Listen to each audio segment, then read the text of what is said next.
Alzheimer's impacts half of all Black families. HSC is investing in a new research study to find out why. To join, please visit blackalzbrainstudy.com or call 817-735-2963. That's 817-735-2963.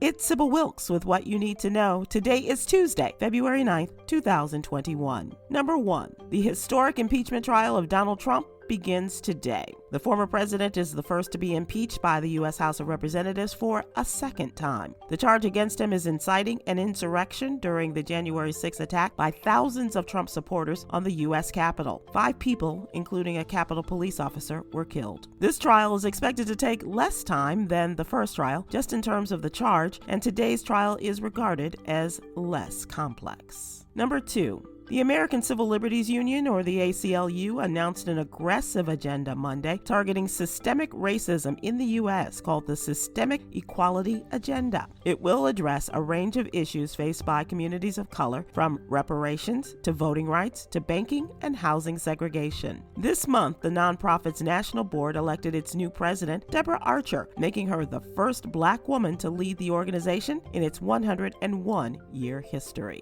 Number 3. Yesterday, Democratic lawmakers announced plans to introduce legislation that would provide American families with at least $3,000 per child as part of President Biden's $1.9 trillion coronavirus relief package. Payments would be distributed in monthly installments. According to research by Columbia University, the Biden administration's child benefits plan would lift a majority of the country's impoverished children out of poverty. Number 4. Tevin Hawkins, a young Black inmate serving time at Kern Valley State Prison in Delano, California, has made a video showing his current living conditions in his cell. In a cell phone video, Hawkins, who has asthma, breathes heavily as he pleads for help and shows the horrible conditions in his cell. Mr. Hawkins says despite 30 people in his building having COVID-19, requests for blankets, towels, and disinfectants have been ignored.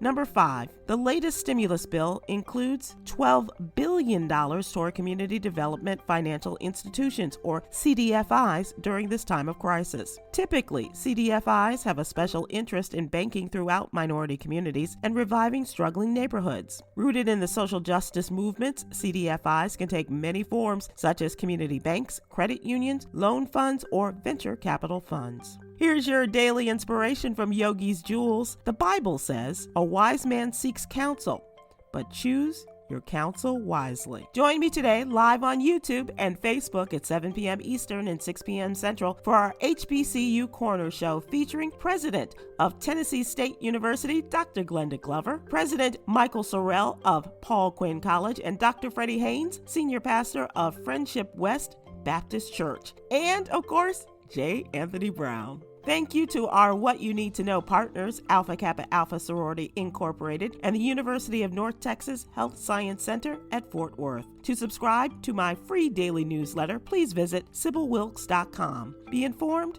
be empowered.